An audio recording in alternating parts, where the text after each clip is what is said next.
ತುಲಾರಾಶಿ ತುಲಾ ಲಗ್ನದಲ್ಲಿ ಯಾರೆಲ್ಲ ಜನಿಸಿದ್ದೀರಾ ಅವರ ಒಂದು ಯುಗಾದಿಯ ಒಂದು ವರ್ಷದ ಫಲಾಫಲಗಳು ಯಾವ ರೀತಿ ಅನ್ನೋದಾದ್ರೆ, ಯಾರು ತುಲಾರಾಶಿಯಲ್ಲಿ ಜನಿಸಿದ್ದವರು ಇದ್ದೀರಾ ಇವರಿಗೆ ವಿಶೇಷವಾಗಿರ್ತಕ್ಕಂತಹ ಶುಭ ಫಲಗಳು ಬರುತ್ತಕ್ಕಂಥದ್ದು ಈ ವರ್ಷದಲ್ಲಿ. ಅದೃಷ್ಟ ರಾಶಿಗಳು ಅಂತಂದ್ರೆ ವೃಷಭ ರಾಶಿ ಹಾಗೂ ತುಲಾರಾಶಿ. ಈ ತುಲಾರಾಶಿಯಲ್ಲಿರ್ತಕ್ಕಂಥ ಯಾರೆಲ್ಲ ಜನಿಸಿದ್ದೀರಾ ಈ ಒಂದು ವರ್ಷದಲ್ಲಿ ತಮ್ಮ ತಮ್ಮ ಕೆಲಸ ಕಾರ್ಯಗಳು ಈಡೇರುವಂಥದ್ದು, ಅನುಕೂಲಪ್ರದವಾಗಿರ್ತಕ್ಕಂಥದ್ದು, ಕೆಲಸ ಕಾರ್ಯಗಳಲ್ಲಿ ಅನುಕೂಲ, ಸ್ವಜನರಿಂದ ಸಹಾಯ, ಮನ್ನಣೆ, ಗೌರವ ಪ್ರಾಪ್ತಿ, ಸಮಾಜದಲ್ಲಿ ಉನ್ನತ ಖ್ಯಾತಿಯನ್ನು ಪಡೆಯುವಂಥದ್ದು.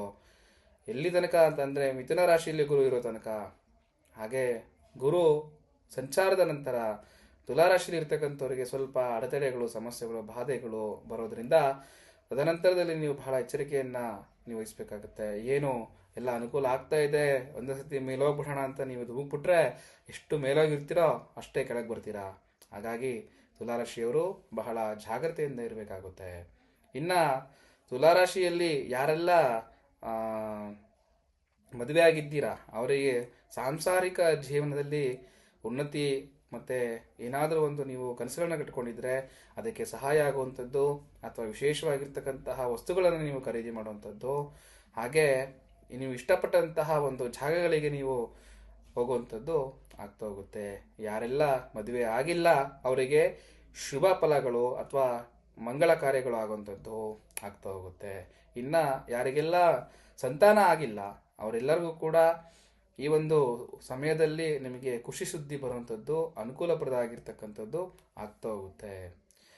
ಈ ತುಲಾರಾಶಿಯಲ್ಲಿರ್ತಕ್ಕಂಥವ್ರು ವಿಶೇಷವಾಗಿ ಈ ಒಂದು ಪರಾಭವ ನಾಮ ಸಂವತ್ಸರದಲ್ಲಿ ಸುಬ್ರಹ್ಮಣ್ಯ ಸ್ವಾಮಿಯ ಒಂದು ಆರಾಧನೆಯನ್ನು ಮಾಡೋದ್ರಿಂದ ನಿಮಗೆ ಬಹಳಷ್ಟು ಕೆಲಸ ಕಾರ್ಯಗಳಲ್ಲಿ ಅನುಕೂಲ ಆಗುವಂಥದ್ದು ಆಗ್ತಾ ಹೋಗುತ್ತೆ.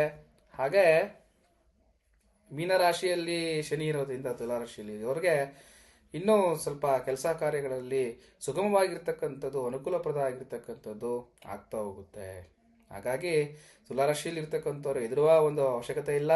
ತಮ್ಮ ತಮ್ಮ ಕೆಲಸ ಕಾರ್ಯಗಳಲ್ಲಿ ಇನ್ನಷ್ಟು ನೀವು ಹೆಚ್ಚಿನ ಒಂದು ಗಮನವನ್ನು ಕೊಟ್ಟು ಜಾಗೃತರಿಂದಾಗಿ ನೀವು